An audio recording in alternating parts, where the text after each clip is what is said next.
Every highly anointed person have either a narcissist that's attached to them in some kind of way or a Pharisee that's attached to them in some kind of way.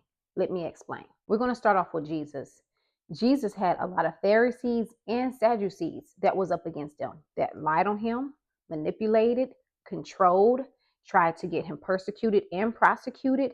They constantly looked for reasons to find things that he was doing wrong. Why? So that they can prove that he wasn't the Messiah, which wasn't going to happen.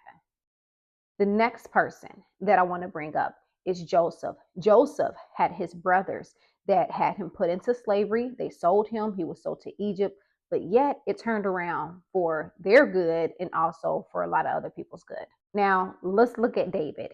David also had Saul that was coming up against him. And David was the next in king, but Saul tried to manipulate, scheme, kill, destroy. He tried to do whatever he could to get rid of David. Now, let's look at Noah. Noah had an entire town against him, especially when he started building the ark. It was just only him, his sons, his daughter-in-laws, and his wife that was able to get on that boat. Now, let's look at Adam and Eve. Adam and Eve had the serpent himself come to manipulate, scheme, get them to go against God with disobedience, try to get them to fall. Okay, are you getting the point yet? Next, we have Cain and Abel. Abel was able to please God. Cain was not. And so what did Cain do? He went and killed his brother. And this is going to be the final and last one. Let's look at all of the disciples that Jesus raised up, taught. They all was persecuted, prosecuted, lied on, put in prison.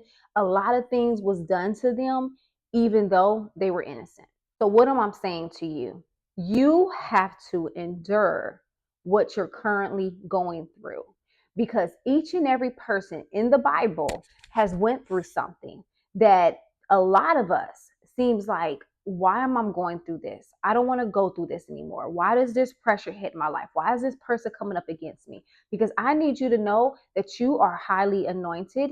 You are a chosen, and God is going to use you. But you're going to have people, just like the rest that we just went through, had people that came up against them, lied, manipulated, controlled, persecuted, prosecuted. Okay, let's go back to Jesus. We have Judas, who turned Jesus over to the enemy.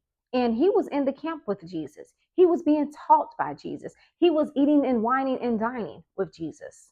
So I want you to realize that in this walk with Christ, you're going to have a lot of people come up against you. You're going to have a lot of things come up against you.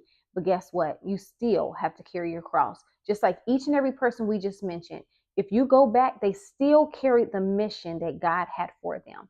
And I want you to know that you're going to too carry your mission that God had for you. It don't matter what the naysayers say. It don't matter what's coming up against you. It doesn't matter what it feel like or what it look like. Carry your cross, soldier. All right. I need somebody to type, I am carrying my cross. Be blessed.